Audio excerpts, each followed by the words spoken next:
Okay, so how come the boats float?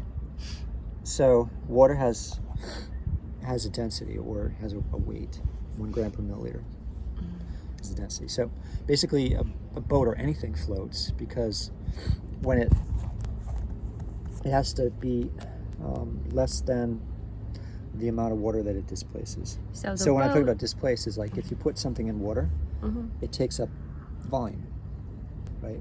So, so the amount of volume that the boat takes up has to be less than the water that occupied that volume.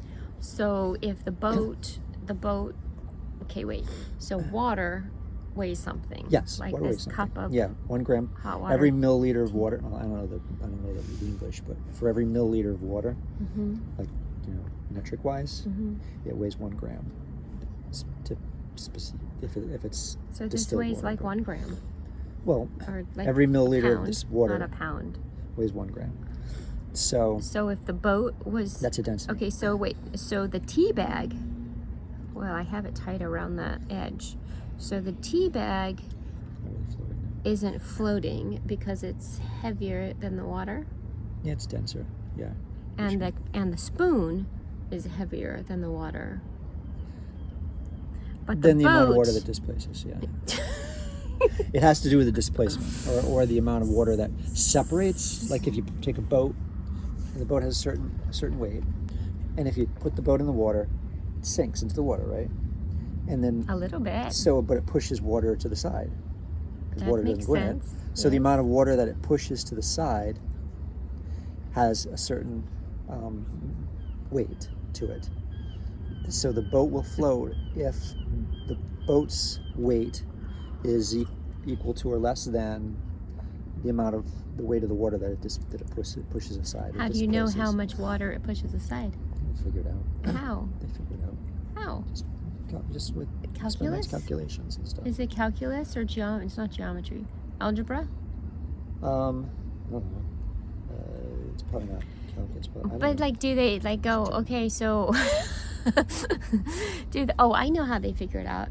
They measure the boat and see how much of the boat is underwater, and then they measure the boat and figure out the volume of what would be. Yeah.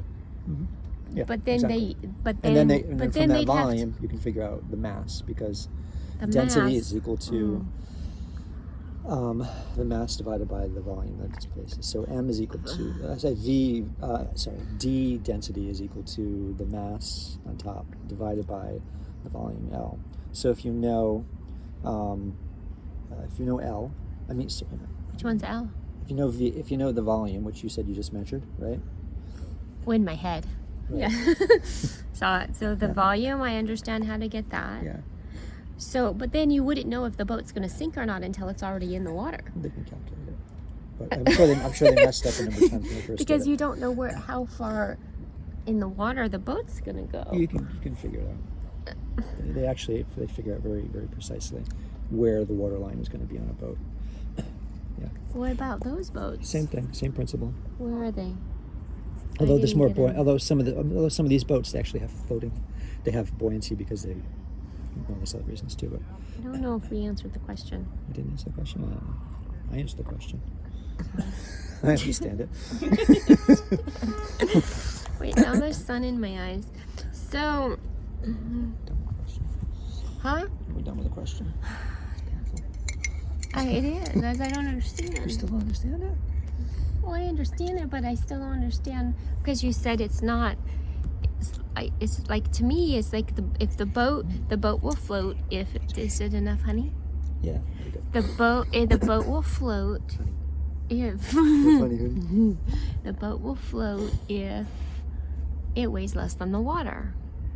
And you said not quite. So what's the next step to make me understand it, rather than all this displacement geometry, algebra, calculations? The amount of there has to be an amount of water. You can't just say it weighs less than water, because you have to. Oh, technicality. Yeah. Wait a minute. Or you could just say the density of the boat is less than the density of water. That's another way you could maybe say it too. Yeah, but not really. It looks like we're sitting in a park. Because like you could have a solid piece of we're actually in a boat? You could have ice, right? Ice is solid, yes. Yes. Okay, why does it float? Oh, wait, does it float? Ice? Yeah, it floats. Yeah. Yeah, it floats. I was thinking of a picture of ice. Right, oh, it goes down and that, yeah.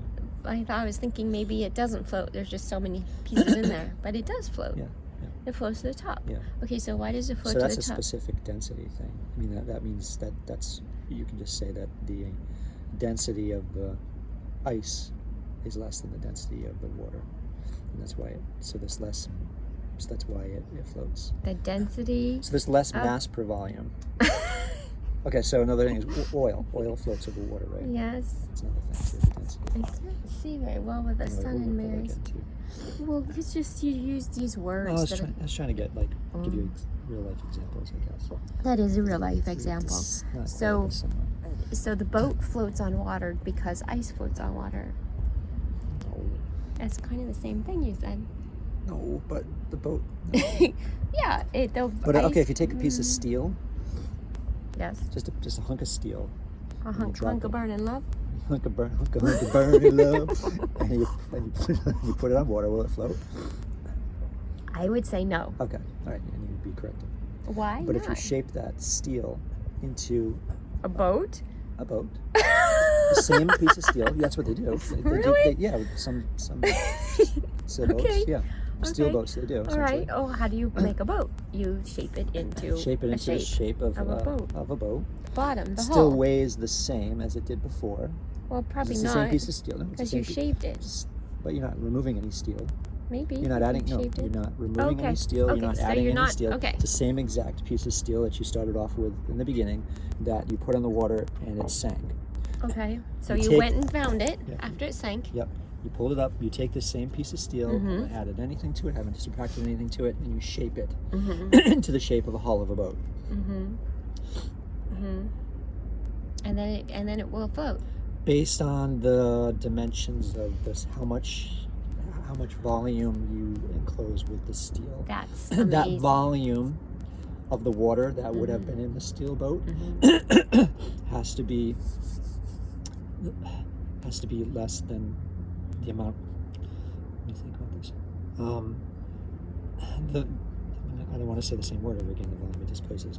The volume of water that boat now took up is Yes. a certain amount of volume. Has a certain amount of mass. Mm-hmm. So the steel still weighs the same amount. Mm-hmm. The volume, the mass of that, the mass hasn't changed in the steel, but you've essentially changed the density of the whole structure. So it floats on it. That's really cool. If that makes sense. Yes, that made That sense. makes sense. Okay. That made sense. So Sketchy. there we go. That's why boats float. Yeah. Because you shape the still. Yeah, or fiberglass or whatever it is. Cool. Yeah. So, All right. Lesson for the day. one lesson.